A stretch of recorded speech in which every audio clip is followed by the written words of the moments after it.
I miss both you kids. It's crazy with you both out of town so much. It's like, oh my gosh. But I love the fact that you've both been here to the new house. Like, at least for a little bit. And you're both coming back for Christmas, right? Yeah, I want to come back for Thanksgiving too. Yes. Yay! That'll be amazing. Yeah, I haven't seen my friends in so long. Like all my high school friends. Your high school friends, because when you're here, they're out of town. Yeah. You keep saying out of town. We moved. Well, that's out of town. Is this denial? Exactly. They're on vacation. You're in your own town, so you're not out of town, I guess. I have two towns. Right. 2 residencies. Exactly. Well, and that's the other thing is we've got your room kind of set up here. People think it's weird that we have rooms for our adult kids, but no. You'll always have a room in our house. We're not that adult. We're still quite young. It's true. You're still very immature. No, that's not true. I think You're still young adult. I'm just joking. I am very mature for my age. Thank you. And apparently I look older now that I've dyed my hair. Also, can we talk about the fact... In many ways, you're more mature than I am. Talk about what, Max? The fact that season one of the podcast, my hair was dark for the photos that we did. And then right when literally before episode 1, I dyed my hair blonde. For season 2, I was blonde for our new promo photos. And before episode 1, I dyed my hair brown. Oh my God, you're right. And none of that was intentional. And that is, in fact, my bad. But people say I look older, like a little bit older now that I'm back to brunette, which is... That's okay. It's still you. Yeah, and I think I do like it better. I do like our photos, though. The photos are cool. Yeah, that's always an interesting experience to go into a photography session together, and it's always kind of like, what are we actually doing? You know what I mean? Yeah, it's good though. I mean, photography sessions for me have been about doing flips and props or headshots or weirdness, but it's fun with you because we get to play off each other and our energy. You randomly try and throw me. Like every time we do photos together. That is my tendency. It's like a default move. I like to pick you up and throw you. I don't know why. I just think it makes for a good picture on some level. Welcome to my world, Maggie. Yeah, you're like, we're out of poses ideas. Let me just throw her. And those pictures don't generally come out the way I envision them. They don't look that great. No, they don't. Oh my gosh. Except for the one on our website where I threw you up and caught you. Yes, but that was great. I was aware I was being thrown then. These are more like surprise throws. Exactly. Man. Tossing your kids around. It's like a flashback to when you were really little and really light. And I could get some serious airtime with you. But you used to do that to me too. He'd just come up to me and start moving my arms and legs. I'm like, what are you doing? He's like, oh, I just want to try something. Stop it. Doesn't have time to explain. Just Exactly. Man. Hey, speaking of serious airtime, maybe we should start season 2. What do you think? Yeah. Man. All right. You going to say it or am I going to say it? I don't know what we're saying, so probably you. Roll that intro music. Max and Dad's Wholesome Chaos. Max and Dad's Wholesome Chaos. Oh, that's just embarrassing that I forgot. Man. I totally forgot how to do a podcast. I forgot about the intro music. Should we have redone the intro music for season 2? That would have been good. Or at least updated it somehow. Maybe for episode 2, season 2. Yeah, we'll get on that. We've been busy. But you know what? If you're listening to this podcast right now, I just want you to know we have missed you so much. We've been thinking about you all summer or for the last 2 months of our hiatus. And you've been on our minds and in our lives and in other ways. And we keep thinking about things and we're like, oh, we got to remember to share this for the podcast. But that's happened literally 200 times since our last podcast. And all those things are now irrelevant. Yes, exactly. And so we have no idea what we were thinking of then, but we're here with you now, and that's what matters. Yeah. And that's Dan Thurman and Maggie Thurman of Mags and Dad's Wholesome Chaos. Oh, yeah. And that's Shay Thurman, Maggie's mom, my wife, Shay, and also Eddie's mom. Eddie is not on this particular podcast, but he will be with us soon in future episodes. So be sure to stick around and we're so glad that you're a part of our family. How you doing, Mags? I'm good. I was going to say, like, we kind of, I don't know if this is like too much information to give, but honestly, I don't think so. I think honesty is important. Where it was one of those things where when we agreed to go on hiatus, we didn't know how we were going to feel about the podcast. We didn't know if it was going to be oh my gosh, I can't wait to get back to it, or like, oh, I'm so glad we're not. You know what I mean? Because it is work, it is effort, and I'm pleasantly glad to say we did all miss it. Yes. and it was so necessary. Like the hiatus, the break. Oh my gosh, it was so necessary, and I think it was so good for us and for the podcast. And we really just got to kind of revisit what we want to talk about, what we want this to be, what we want season 2 to be. Oh my gosh, an entire new year. That's wild. We got to live some life and accomplish some pretty big things. Like, honestly, what we did between then and now, I can't imagine trying to do the podcast while we moved and I finished a book and just other things, travels, etc. It would have not been even possible. But yeah, it's been great for our family. And the other thing, this was Eddie's idea that we did to kind of keep the momentum going and just to make sure that, you know, we're all still tuned into each other, is we did family Zoom calls every week. I loved family Zoom calls. Are we not doing those now that podcast is back, or are we going to continue? No, let's continue. Okay. Definitely. Yeah, we just need to plan it a little better. Because I noticed that a lot of times we're like, oh, it's 8 p.m. Eastern time. Family Zoom, anybody? Like, we didn't plan ahead, and you're like out and shopping, and Eddie's like, well, I'm on a walk, but Yeah. but No, Now but they're those were great. so fun. You guys are remarkably flexible. I think everybody in our family is pretty spontaneous. thank you, technology. Yes, indeed. So anyway, it's been good for our mental health. It's been good for our physical health. And in fact, speaking of mental health, we hope your summer's been a really great respite and that you're ready to go for the rest of this year. But you know what? We have a word from our sponsor, BetterHelp, for this episode to really help you make sure that your mental health is exactly where it needs to be. I think it can be so easy to get stuck in one mindset, especially when going through so many different changes. And for me, what I have realized is when I go through big changes or big problems and I don't voice any of it, it's like 85 million times worse than actually when you can speak to someone objectively, get someone's objective opinion who's actually qualified to speak into these things and use that and apply it to your life. It's just absolutely a game changer. Right. When you're focusing on the problems just get bigger and bigger and bigger. And it can be tough to actually train your brain to stay in problem solving mode when you're faced with a challenge in life. When you learn how to find your own solutions, honestly, there's no better feeling.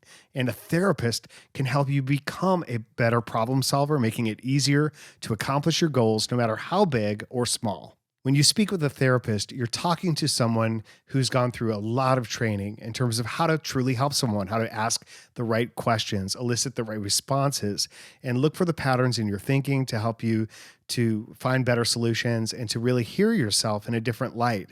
It can be very therapeutic just to speak, but when you're speaking with a licensed therapist, then you have this added benefit of someone who really understands the human psyche and it can help you. BetterHelp is an amazing resource because it matches you to someone who works right with you and is the best fit. And you can change that. If you don't like it, you can find a different therapist, but they do a really great job of finding exactly the right therapist for you, which is why we refer a lot of people to BetterHelp. If you're thinking of giving therapy a try, BetterHelp is a great option. It's convenient, accessible, affordable, and entirely online. You get matched with a therapist after filling out a brief survey and switch therapists at any time. When you want to be a better problem solver, therapy can get you there.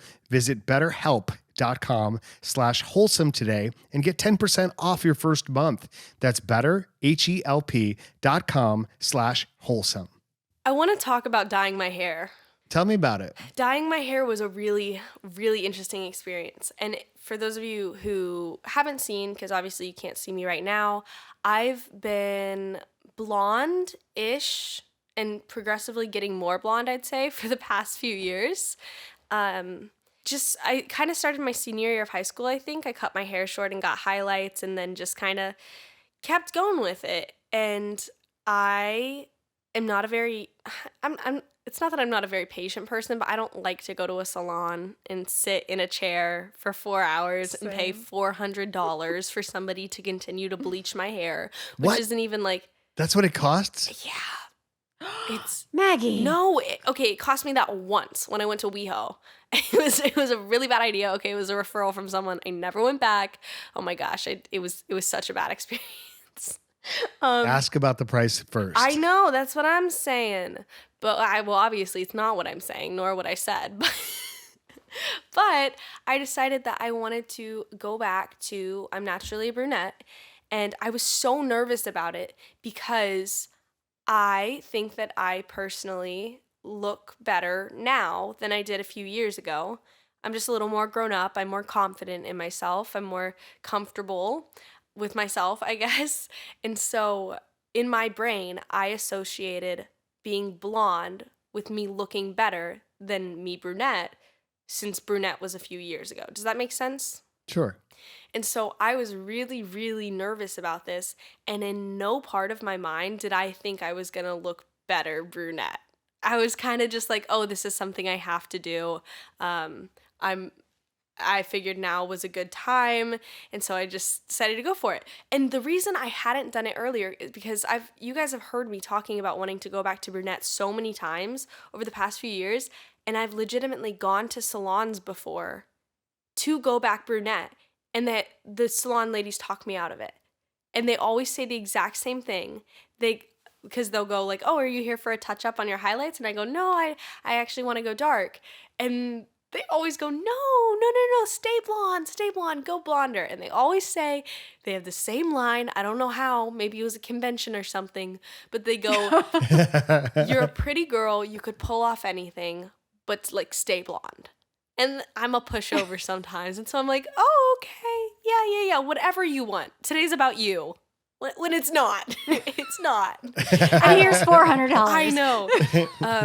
And so I stopped going to these salons where every hairstylist was blonde.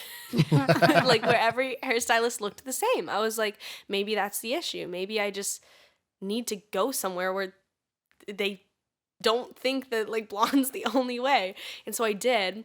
My whole hair took like 2 hours and was $85, which was incredible. I love this woman. I've been to her once before for a haircut.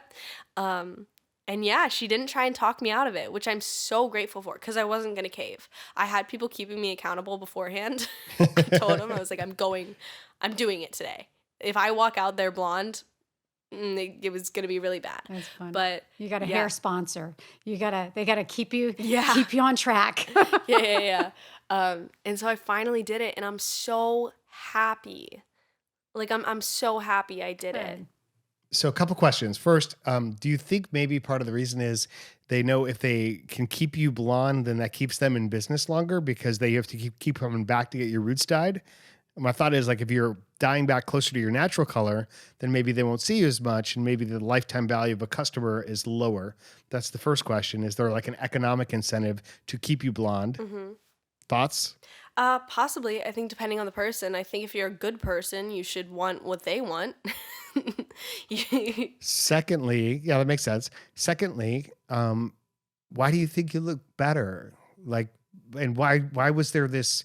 What are the other thoughts and attachments that you have around being brunette that relate to your sense of self, the sense of appearance of yourself?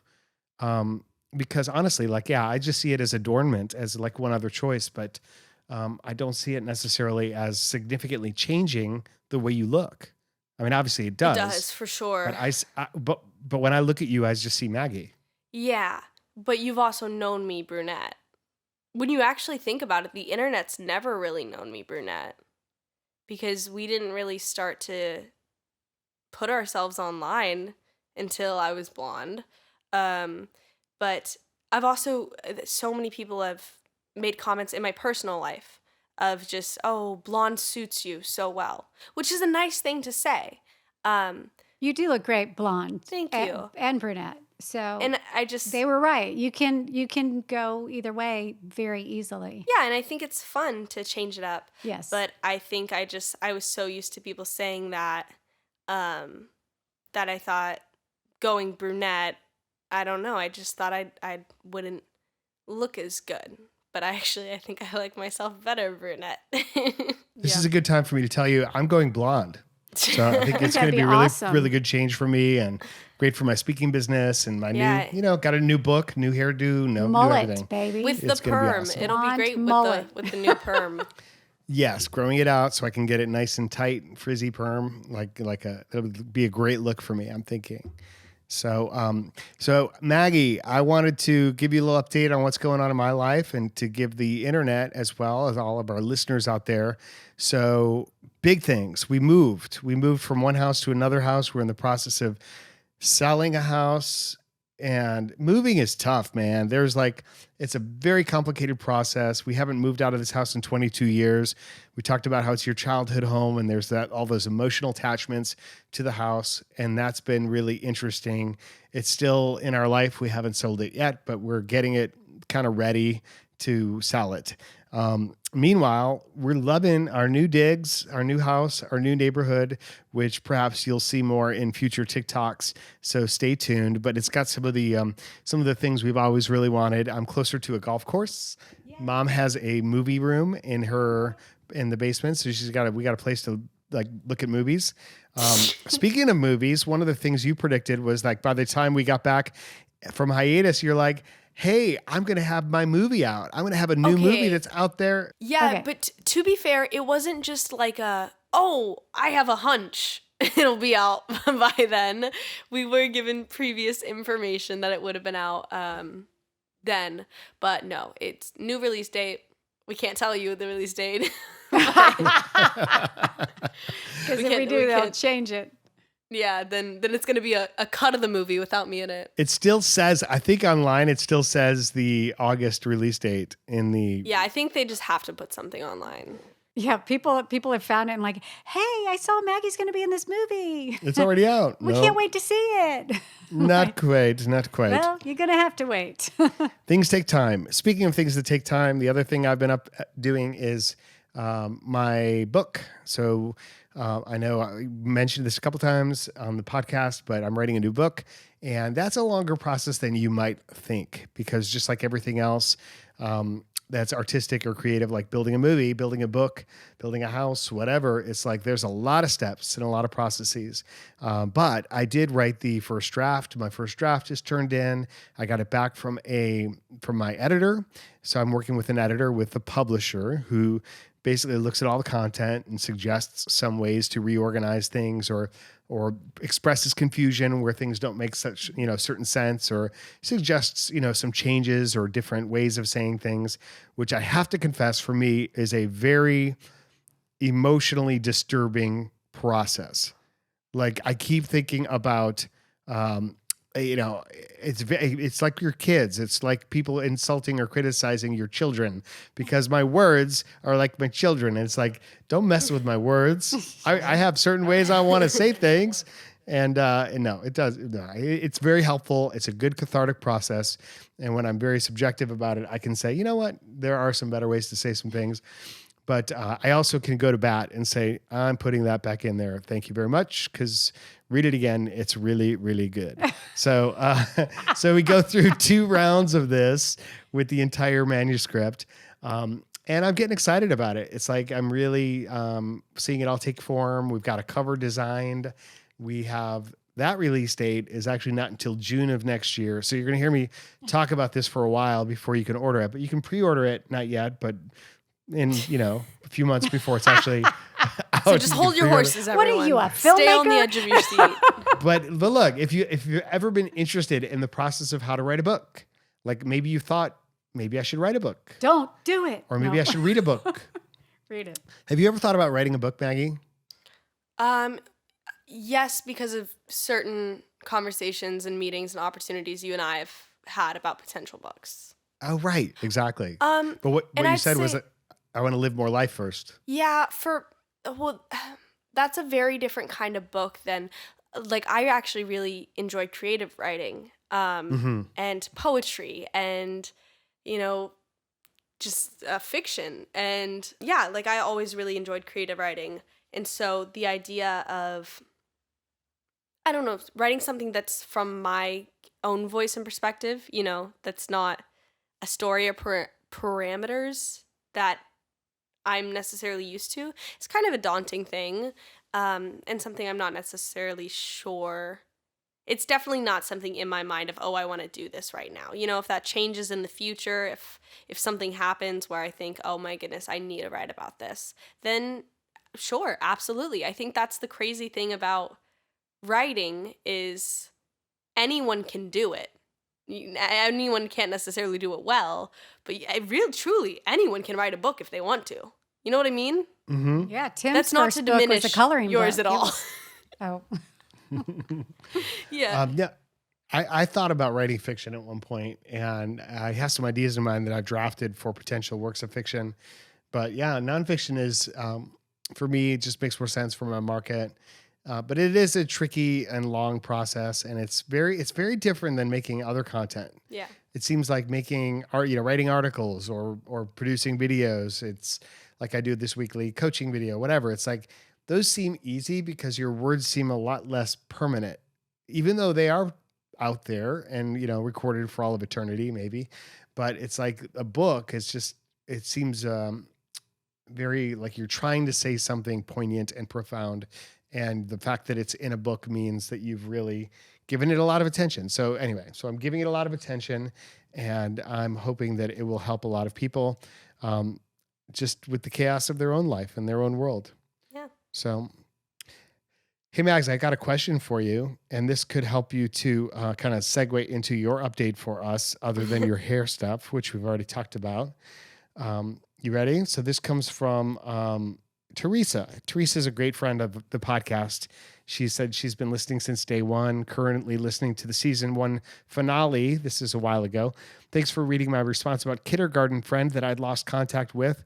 They did reconnect and talked out their issues that separated them, and they've moved on from the last. And so that's been really good. And she said, I wish I'd asked this question sooner, knowing that you were going on a break. Whatever happened to Maggie only being in LA for a couple of months? I'd love to hear the process of Maggie deciding to move there officially, or how it's going for her now. Love the podcast and all of your content on TikTok. And I feel like I'm not going to get enough of the family while you're on hiatus. So we're back, Teresa. Thank you so much. And her question is basically, how's LA been? And like thinking back on that process of when did you decide it was going to be more than a couple of months? I don't think there was ever really a sure decision, which I think helped. You know, the plan was originally 2 months out in LA, and then come back. And then I truly, I love this place. Like, I love the people here. I think there's no other place like it in the world. Just the creativity here and I don't know, like it's truly a special place. And I love Georgia so much too. And like, obviously I love my family and I miss it like crazy, but I think it was kind of a decision to try and have both. And I think that's still what I'm trying to do. But LA in general has been so great. I just moved again in LA right before we went on hiatus. It was kind of right when I was moving. My room's a lot more put together now. Still not super put together. I'm still working on it. I built a dresser and my bed with the help of people. And it's actually really funny because like half of the drawers on my bed don't work, but that's what you get for for choosing to do something yourself. I think there's a difference between building a dresser and putting together a dresser. Okay, I assembled. Fair. I assembled Fair some point. things. But no, it's been really good as of late. Just kind of working on social stuff, working on acting stuff, working on the relationships in my life. One of my friends said something really cool yesterday where there's a lot in this industry, there's a lot of very, very busy and very, very nothing. And so in those times of very, very nothing, she said something where she was like, she asked herself, what are you doing? And the answer was whatever she wanted. And so her follow-up was, okay, then why aren't you the happiest you could be? If you have your days to do literally whatever you want, why are you not the happiest you could be? She was like, wait a second, that's a really good point. And so that's kind of been in my mind recently. And so it's just, yes, I'm still working. Yes, I still have to put time into things, obviously, which is good for me because I thrive on structure. But just taking time for the relationships in my life. Like I went and grabbed lunch with friends I hadn't seen in a while yesterday. And that was so good. And so, like, I don't know. I'm enjoying life. I don't know. People love to ask you in LA, like, what are you working on right now? And I've been so upfront where I'm like, honestly, we're kind of just chilling. Like, we're working, but things are slow and things are good. Like, I don't know. I'm just enjoying life. That did not sound cohesive or good at all, but I don't know. Yes, it did. Yeah, exactly. The goal, I was just going to say, like, the goal here, when people ask those questions, the goal is always to impress, to always sound busy, to always sound like you're in the new hot thing coming up and it's great. And sometimes, a lot of times, that's just not true. So I'm just, like, I'm not going to lie about it. So I literally just say, I'm like, I'm just keep on keeping on. That's me. That's so great that you don't feel tempted to be drawn into that game. And I bet you've got a better filter or sense of not judging others, but detecting when people are coming at you with a sense of truth or a sense of, I don't know, they're trying to impress you or manipulate you in some way.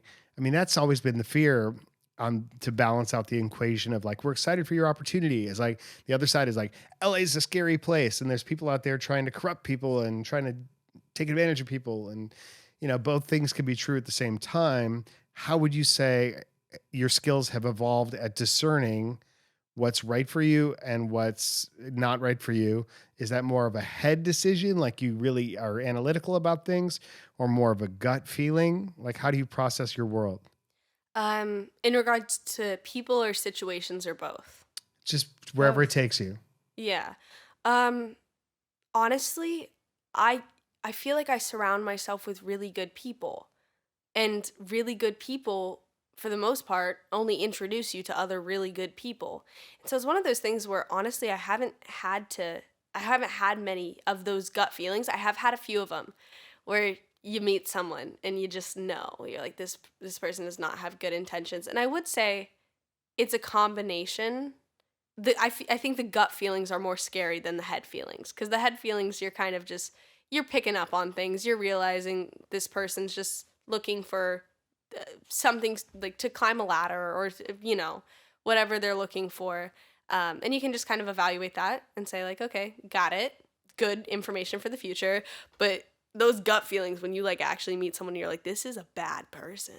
Like this is like truly a bad person. Those are scary. So I'd say it's a combination. Yeah, always listen to your gut, but I also am a believer in giving people a second chance, because sometimes when that saying of you never get a second chance to make a first impression, I like to give people a second chance because we all have a bad day, and sometimes you don't know what that person went through before they walked in the room. And if they are not putting out their best self, I'm going to give them another chance. And I have found through the years that by doing that, my first impressions on people turn out to not be what I thought. And so reserving judgment until somebody really does something snarky. Yeah. But on the other hand, if you feel a sense of, this is not a good person, you need to just disengage. Yeah, I will say that is one of your strengths. Yeah. Keep your distance. One of your strengths is to give people the benefit of the doubt, but also a second chance.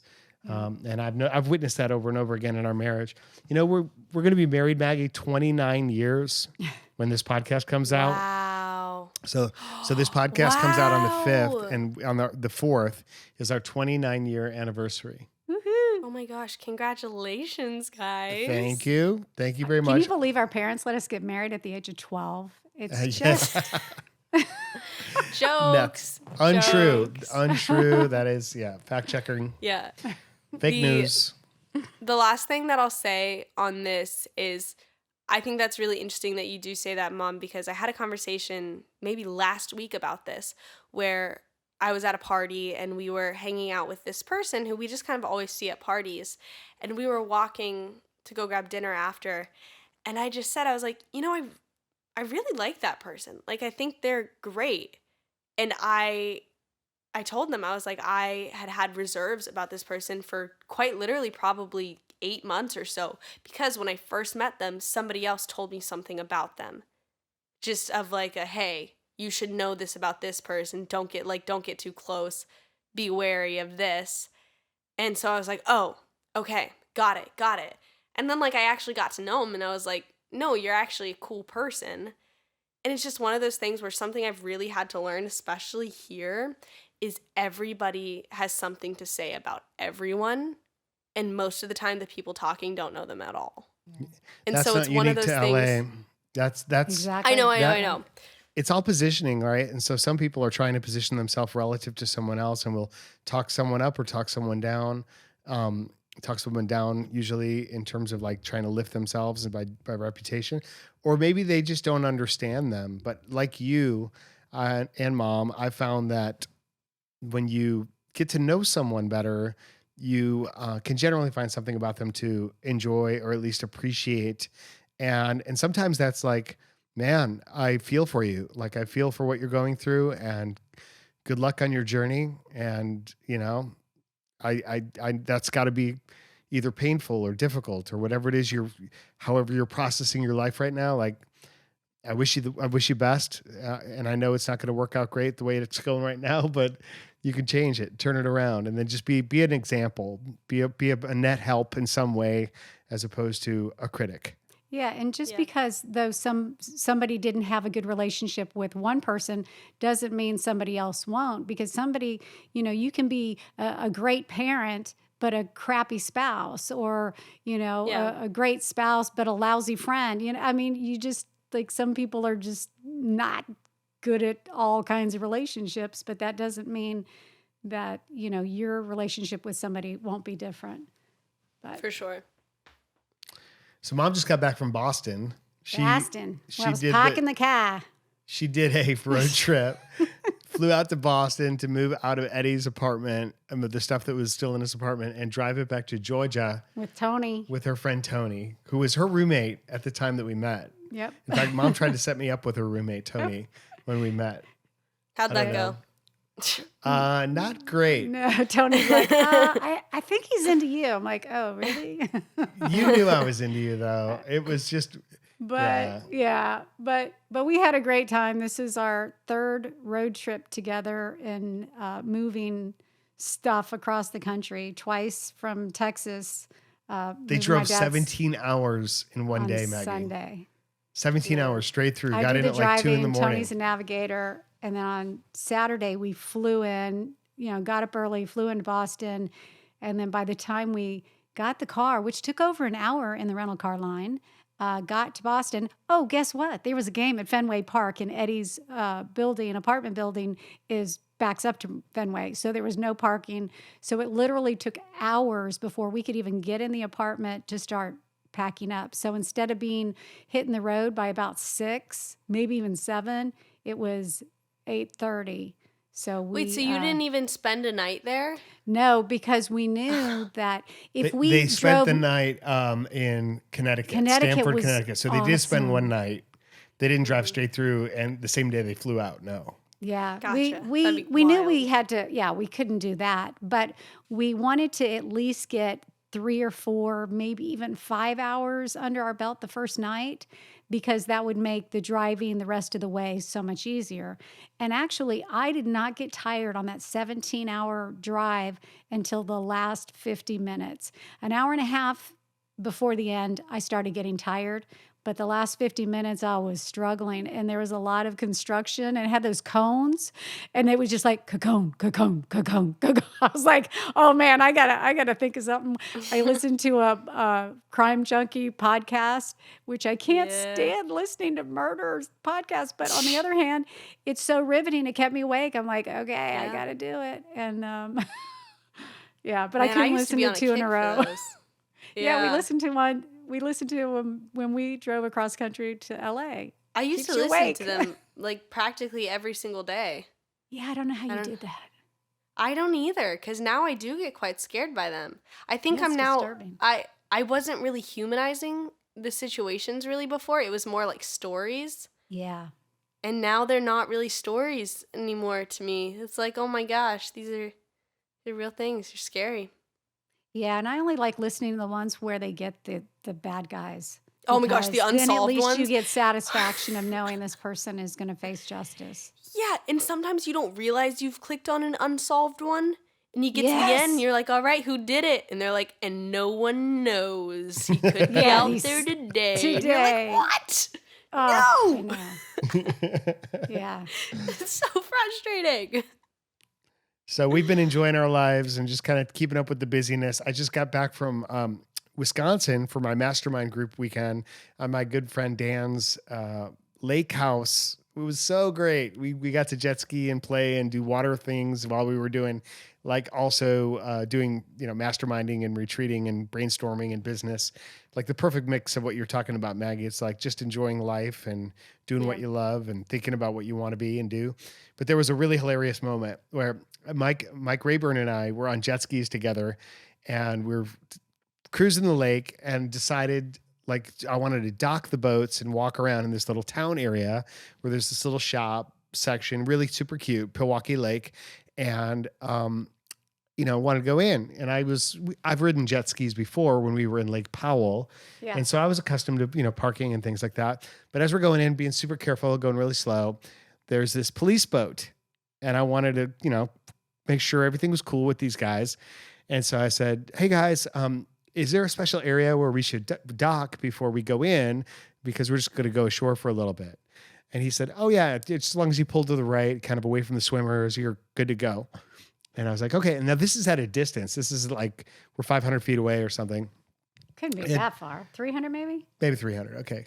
And so he goes, are you on TikTok? And I was like, That's funny. I was like, yeah, sometimes. And he said, you're Maggie's dad, right? And so, and I was like, yeah, that's Aw. me. And Mike, of course, it was more cool for me, like the way Mike reacted to it. Cause he's like, oh my gosh, on the middle of a lake in Wisconsin, my buddy who I've known forever, like gets recognized. How weird is this? So we went on the beach and we started walking along, trying to look for a coffee shop, and we're across the street. And like, again, from a good distance, this Marine guy, this like really buff Marine guy is over there with his friends. And I just hear, Maggie's dad. And I turn around and he's like, I knew it. And again, now it was like, now Mike's just, he couldn't stop retelling that story to the rest of the guys afterward. It was That's really so hilarious. funny. And yet That's Mike so has played Carnegie Hall like 9 times, right? So Yes. he's way more famous, like, Oh my in gosh. terms of Yes, one of the accomplishment. most accomplished musical performers that I know. He's just amazing, and that was the other bonus, is that because of Mike, and Dan's also a guitarist. We had music going constantly, and I'm juggling, and Tim's cracking jokes, and it's like the best of times. And Like, I'm driving, literally- listening to murder podcasts Yeah. while they're there. I felt maybe just a little bit guilty about that whole equation. That's okay. But I also know that your mom thrives on doing things like that. Yeah. So all good. I like to go on work adventures. Man, that's so funny though. So look, we're doing this now. This is the podcast, and we're going to keep it going. We got you this first episode. We got you like caught up a little bit on where we've been and what we've been doing. But we want you to go ahead and subscribe if you haven't already. Click that subscribe button, and we're going to do more questions in the next episode. So if you go to wholesomechaos.com, you can ask a question of us there. We read all the questions, and we will use some of them on the air. Or if you want to just suggest a topic, like you want to hear what Maggie and I and her mom and Eddie might have to say about a particular issue, maybe we can help you think through something that's going on in your own life or in your own family. So please do that. Look at that. Also, Maggie, we have another new exciting change for the podcast that's coming up in future episodes. And season 2, what are we going to be doing? We're gonna be doing guests. Yes. Oh, that's so funny. I was like, what are we going to be doing? I didn't know what you guys were talking Yeah. about. I was Yeah, excited. so if you guys have any guests that you have in mind, we definitely have our list, but We are open to your suggestions, who you guys want to hear us talk with. Go ahead and send us those on our website as well. But we really look forward to introducing you to some of the most amazing people in our lives and hearing more of their stories. So it's not just us yapping all the time, but you get to hear from other people and other perspectives who kind of also have that wholesome chaos kind of mindset about life. So yeah, that's going to be a really fun season. And the season, we decided, because seasons come in all lengths and shapes, right? Like you got sports seasons, you got Shapes? episodes. What shapes do they come in?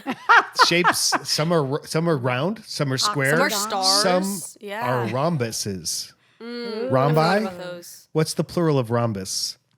Rhombuses. Rhombi, I think. No, but like a season could be 6 episodes of a show, like or 13 episodes of a show. We decided our season will be 6 months. Well, until next time, Until next time, I love you guys. I love you, Love you, Maggie. Max. We love you, everybody. Talk to you soon. Bye. Bye. Max and Dad's wholesome chaos. Max and Dad's wholesome chaos. I don't know if you're aware of this, but Mariah's birthday just happened.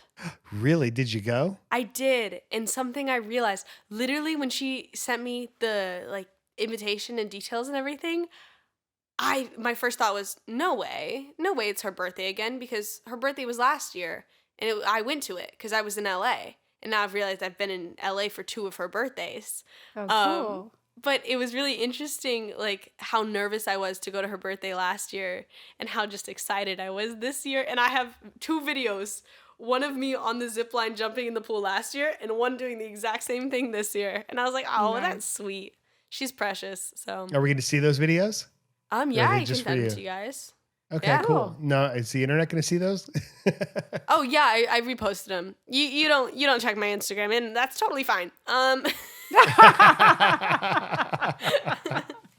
But yes, Oh, that's very sweet. We'll give them my best. I will. Next year when you're at the party. Next year. No. Yeah.